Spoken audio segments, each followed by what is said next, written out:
अस्सलाम वालेकुम। इस सेशन के अंदर हम ऑरियस वन ईआरपी के एचआर एंड पेरोल मॉड्यूल के एक और इम्पॉर्टेंट फीचर के बारे में पढ़ेंगे और वो रिलेटेड है अटेंडेंस मशीन से। अटेंडेंस मशीन आपकी बायोमेट्रिक भी हो सकती है, कार्ड मशीन भी हो सकती है, फेस आईडी मशीन भी हो सकती है। वो मशीन जो है सिस्टम के साथ हमारी इंटीग्रेटेड होगी। हमारा हमारा सिस्टम, हमारा ईआरपी जो है ये कैपेबिलिटी प्रोवाइड करता है कि वो आपकी बायोमेट्रिक मशीन या अटेंडेंस मशीन के साथ इंटीग्रेट हो जाता है। जिसके बाद जो है मशीन पे होने वाले जो ऑपरेशंस हैं वो हम सॉफ्टवेयर के ज़रिए भी अपने ईआरपी के ज़रिए भी परफॉर्म कर सकते हैं। तो वो हम कैसे कर सकते हैं? इससे पहले हमें जो है ऑपरेशंस की कैटेगरीज़ को समझने की ज़रूरत है। हमारे पास जो है 4 टाइप के ऑपरेशंस जो है ना सिस्टम के अंदर अवेलेबल हैं। जनरल ऑपरेशंस के अंदर हम यूजुअली जो कॉमन ऑपरेशन परफॉर्म करते हैं, जिसके अंदर हम अटेंडेंस को डाउनलोड करते हैं, टाइम चेक करना चाह रहे हैं मशीन का, मशीन को रीस्टार्ट शट डाउन करना चाहते हैं या अटेंडेंस लॉग क्लियर करना चाहते हैं, वो हम जनरल ऑपरेशन के ज़रिए करेंगे। जबकि इसके अलावा हमारे पास जो यूज़र्स जो हमें वहाँ रजिस्टर करना है, उससे रिलेटेड हमारे पास जो ऑपरेशंस हैं वो इंडिविजुअल यूज़र ऑपरेशन में आ जाते हैं। और यही ऑपरेशन हम मल्टीपल यूज़र्स को एट अ टाइम परफॉर्म करना चाहते हैं, तो वो हम कलेक्टिव जो ऑपरेशंस हैं यूज़र्स के, उसके थ्रू कर सकते हैं। और सबसे लास्ट कैटेगरी मौजूद है क्रिटिकल ऑपरेशंस की। बहुत इम्पॉर्टेंट कैटेगरी है जो कि हमें बहुत रेयर केस में ज़रूरत पड़ती है, लेकिन ये परफॉर्म करने से पहले जो है बहुत एहतियात की ज़रूरत है। और ये बहुत क्रिटिकल ऑप्शन है हमारे पास। इन ऑपरेशंस के ज़रिए हमारी जो मशीन है वो टोटली रीसेट हो सकती है।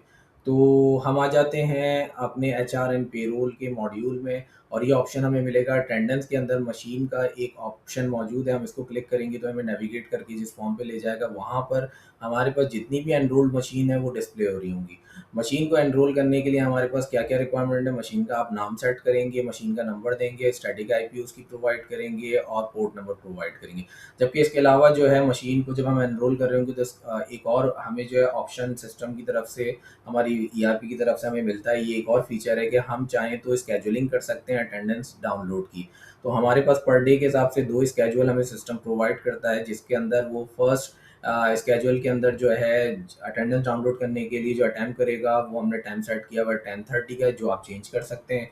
सेकंड अटेम्प्ट जो करेगा अटेंडेंस डाउनलोड करने का वो 4 पीएम के ऊपर है। जबकि इसके अलावा हमें एक और फंक्शन यहाँ पर मिल रहा है कि क्लियर अटेंडेंस लॉग ऑटोमेटिकली। ये ऑप्शन अगर हम यस कर दें तो जब भी हमारी अटेंडेंस डाउनलोड होगी ऑटोमेटिकली, तो डाउनलोड होने के बाद वो क्लियर कर देगा लॉग मशीन से। मशीन से लॉग क्लियर करना इसलिए ज़रूरी होता है, ये आप मैनुअली भी कर सकते हैं, कुछ टाइम के बाद ज़रूरत लाजमी पड़ती है, क्योंकि हर मशीन की कोई ना कोई कैपेसिटी होती है, उस लिमिट तक वो लॉग को रखता है। या तो कुछ मशीनें जो है ओवरराइड कर लेती हैं उस कैपेसिटी के बाद, या फिर कुछ मशीनें जो है ऑप्शंस देना शुरू कर देती हैं कि अटेंडेंस लॉग फुल हो गई, पहले उसको क्लियर करें, उसके बाद वो अटेंडेंस मार्क करेगी एम्प्लॉयज़ की।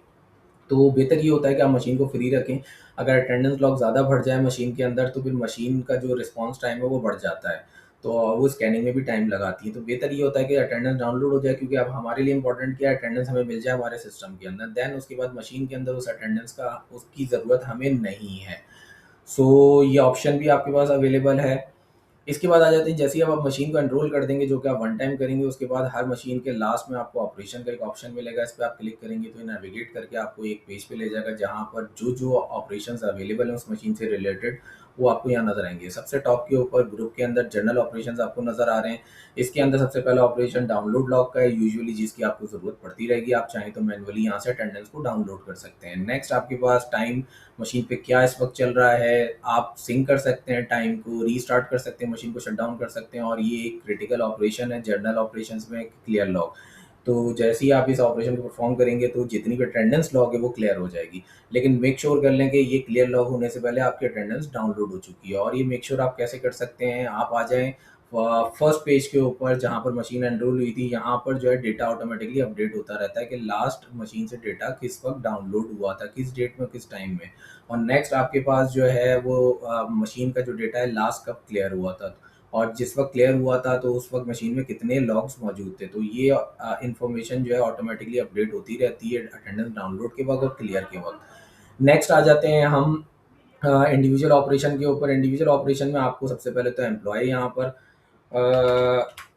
सेलेक्ट करना होता है। आप एम्प्लॉय को सर्च करें और सेलेक्ट कर लें। जब जैसे ही आप एम्प्लॉय को सेलेक्ट करके करेंगे, तो अगर इसका सिस्टम में कोई टेम्पलेट मौजूद है, नॉट इन मशीन, सिस्टम के अंदर अगर कोई टेम्पलेट मौजूद है, उसकी कोई पिक्चर मौजूद है, फेस आईडी मौजूद है, और जितनी भी फिंगर्स हैं उसका डेटा वो यहाँ पर शो कर देगा, और इसका कोई कार्ड नंबर है, पिन है, प्रिविलेज क्या है, वो इनेबल है या डिसेबल है मशीन के लिए, ये तमाम यहाँ पर लोड हो जाएगा। उसके बाद ये आपके पास जो है 4 ऑप्शंस इंडिविजुअल के यहाँ पर मौजूद हैं। जैसे ही आप सिंक फुल टेम्पलेट पे क्लिक करेंगे तो वो सबसे पहले आपका ईआरपी ये करेगा कि टेम्पलेट को अपने पास लोकली देखेगा। सिस्टम में अगर इसके टेम्पलेट मौजूद हैं तो ये उठाकर एज इट इज़ ओवरराइट कर देगा मशीन के ऊपर। अगर सिस्टम के अंदर मौजूद नहीं है, आपकी ईआरपी में उसके टेम्पलेट मौजूद नहीं है, तो फिर वो मशीन से चेक करेगा, मशीन से वो फैच करके उठाकर टेम्पलेट के अंदर रख लेगा।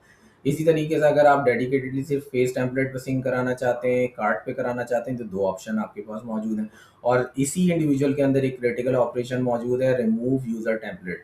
अगर आप चाहते हैं कि ये जो यूज़र मौजूद है इसका टेम्पलेट मशीन से रिमूव हो जाए, तो फिर आप इस पे क्लिक करेंगे तो ये मशीन से रिमूव कर देगा।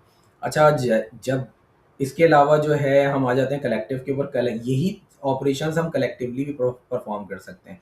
अच्छा, यहाँ पर जो है आपको ग्रुप प्रोवाइड करना होगा। अगर आप चाहते हैं कि सिर्फ मैनेजर्स के लिए, तो आप जस्ट मैनेजर सेलेक्ट करें और यूज़र सिंक पे क्लिक कर दें, तो ये तमाम के तमाम जो ये इंडिविजुअल के लिए ऑपरेशन कर रहा था, अब वो तमाम मैनेजर के लिए ऑपरेशन परफॉर्म करेगा। इसी तरीके से रिमूवल वाला भी जो ऑपरेशन है वो तमाम मैनेजर्स के लिए करेगा। लेकिन आप चाहते हैं मैनेजर्स और पर्टिकुलर डिपार्टमेंट के, तो आप डिपार्टमेंट यहाँ पर सिलेक्ट करें। लेट सपोज अकाउंट्स डिपार्टमेंट के तमाम मैनेजर्स जो हैं या तो सिंक हो जाएं या रिमूव हो जाएं, तो ये इस पर्टिकुलर ग्रुप के ऊपर ही ऑपरेशन परफॉर्म करेगा। अगर आप चाहते हैं गेट ऑल रजिस्ट्रेशन, यानी मशीन पे इस वक्त कौन कौन से यूजर्स मौजूद हैं, तो आप इस पे क्लिक करेंगे तो मशीन से ये फैच करके लाएगा कि कौन कौन से यूजर्स इसमें एनरोल हैं, कितने एडमिन एनरोल हैं, कितने एम्प्लॉय एनरोल हैं, उनके नाम, आईडी, तमाम चीज़ें यहाँ पर वो डिस्प्ले कर देगा। और इसके अलावा हमारे पास सबसे लास्ट के अंदर ये क्रिटिकल ऑपरेशन का ऑप्शन मौजूद है, जो आपने बहुत केयरफुली रन करना है। इसके अंदर हमारे पास कौन कौन से ऑप्शन अवेलेबल हैं, इसके अंदर हमारे पास डिलीट ऑल लॉग, तो ये तमाम लॉग को रिमूव कर सकता है। इसके अलावा यूज़र एनरोल जितने भी हैं तमाम को आप चाहते हैं कि वो रिमूव हो जाएं, तो वो तमाम एनरोल यूज़र्स को डिलीट कर देगा। आप चाहते हैं फिंगर और फेस टेम्पलेट जितने भी हैं तमाम रिमूव हो जाएं, तमाम रिमूव हो जाएंगे। जितने भी पासवर्ड हैं तमाम रिमूव हो जाएं, आप इस ऑप्शन को सिलेक्ट करके रीसेट कर सकते हैं। और सबसे इम्पॉर्टेंट और सबसे क्रिटिकल जो हमारे पास ऑप्शन मौजूद है वो मशीन फुल रीसेट। जैसे ही आप इसको सिलेक्ट करेंगे और क्लिक टू रीसेट करेंगे, इससे क्या करेगा, वो मशीन को फैक्ट्री रीसेट के ऊपर ले जाएगा। अब मशीन में ना कोई डेटा है, ना कोई एम्प्लॉय मौजूद होगा, ना कोई लॉग मौजूद होगी। तो ये ऑपरेशन की ज़रूरत कब पड़ेगी आपको, ये बहुत रेयर केस में पड़ेगी। इन केस आपकी पुरानी हो गई मशीन, आप चाहते हैं कि अब आप अपनी मशीन को अपग्रेड कर रहे हैं, तो जैसे ही आप चाहेंगे पुरानी मशीन को हटाना, तो आप डेफिनेटली चाहेंगे कि उस मशीन में से डेटा भी हट जाए। तो या तो आप मशीन में जाकर रीसेट करें, लेकिन अगर आप सॉफ्टवेयर के ज़रिए करना चाहते हैं तो आप क्या करेंगे, मशीन फुल रीसेट का ऑप्शन सेलेक्ट करके रीसेट कर देंगे उस मशीन को, और उस मशीन को आप हटा देंगे। उसकी जगह आप दूसरी मशीन जैसे इंस्टॉल करेंगे, इंस्टॉल करने के बाद आप क्या करेंगे, अगर वो सेम टेम्पलेट के ऊपर वर्क कर रही होगी, तो फिर आप कलेक्टिव के ऑपरेशन के ज़रिए जो जो टेम्पलेट आपके पास मौजूद हैं वो आप थ्रो करा देंगे मशीन पे, और नई मशीन आपकी जो है उसके ऊपर ये तमाम पुरानी मशीन के जो टेम्पलेट्स हैं वो उठ के नई मशीन के ऊपर चले जाएंगे। अब मैं आपको एक आध ऑपरेशन परफॉर्म करके दिखा देता हूँ। लेट सपोज गेट टाइम के ऑपरेशन पे क्लिक करते हैं। जैसे ही आप क्लिक करेंगे, ये क्या करेगा, अटेम्प्ट करेगा मशीन से कनेक्ट होने के लिए, और जैसे ही ये मशीन से कनेक्ट हो जाएगा, कनेक्ट होने के बाद ये मशीन का टाइम फैच कर लेगा। इस वक्त ये मशीन से कनेक्ट नहीं हो सका, किसी भी रीज़न की वजह से हो सकती है ये चीज़, ये नेटवर्क की वजह से भी हो सकती है। अगेन दोबारा अटैम्प्ट करते हैं इसको, तो ये देखें ये इसने अटैम्प्ट कर लिया, और मशीन के ऊपर इस वक्त जो डेट एंड टाइम है वो यहाँ पर शो हो रहा है। इसी तरीके से मैं अगर डाउनलोड लॉग के ऊपर क्लिक करूं तो ये फिर मशीन से कनेक्ट हो जाएगा। कनेक्ट होने के बाद ये देखिए मशीन से कनेक्ट हो गया। कनेक्ट होने के बाद ये रिकॉर्ड फैच कर रहा है, ये दिखा रहा है कि इस वक्त मशीन के ऊपर 3292 रिकॉर्ड्स मौजूद हैं। इस वक्त अगर मैं देखूं तो मेरे पास जो डेट एंड टाइम आ रहा है जिस वक्त लॉग डाउनलोड हुई थी वो 8:56 AM के ऊपर हुई थी। इस वक्त ये डाउनलोडिंग कर रहा है। जैसे ही ये डाउनलोडिंग कंप्लीट करेगा तो उसके बाद फिर हम इसी रिकॉर्ड को देखेंगे कि यहाँ पर ऑटोमेटिकली हमारे पास टाइम जो है वो अपडेट हो चुका होगा। इसी तरीके से आपने एक और ऑप्शन का ख्याल रखना है, यहाँ पर आपको गेट करंट ऑपरेटर नज़र आ रहा होगा। इन केस देखिए मशीन एक ही चैनल को जवाब दे सकती है। अगर दो यूज़र्स एक ही मशीन के ऊपर ऑपरेशन परफॉर्म करने के लिए जा रहे हैं, एक यूज़र जो है वो टेम्पलेट थ्रो कर रहा है, दूसरा अटेंडेंस डाउनलोड करने की कोशिश कर रहा है, तो जिसने पहले रिक्वेस्ट दी होगी मशीन उसके साथ इंगेज हो जाएगी, और दूसरे वाले को ऑपरेशन परफॉर्म नहीं करने देगी जब तक पहला वाला यूज़र अपना ऑपरेशन परफॉर्म ना कर ले। यानी कि अगर एक ने टेम्पलेट को थ्रो किया है तो जब तक वो कंप्लीट नहीं होगा तब तक दूसरा यूज़र वर्क नहीं कर सकता। तो यहाँ पर आपको जो है ऑप्शन के अंदर नजर आएगा कि क्या प्रोसेस चल रहा है मशीन पे और कौन सा यूज़र परफॉर्म कर रहा है। अच्छा, ये अटेंडेंस हमारे पास डाउनलोड हो चुकी है। अब हम क्या करते हैं, इस पेज को रीलोड करके देखते हैं, तो आप देख सकते हैं कि टाइम जो है वो 10:04 AM हो चुका है, अपडेट हो चुका है। तो इस तरीके से आप ये ऑपरेशंस जो हैं वो परफॉर्म कर सकते हैं। Thank you.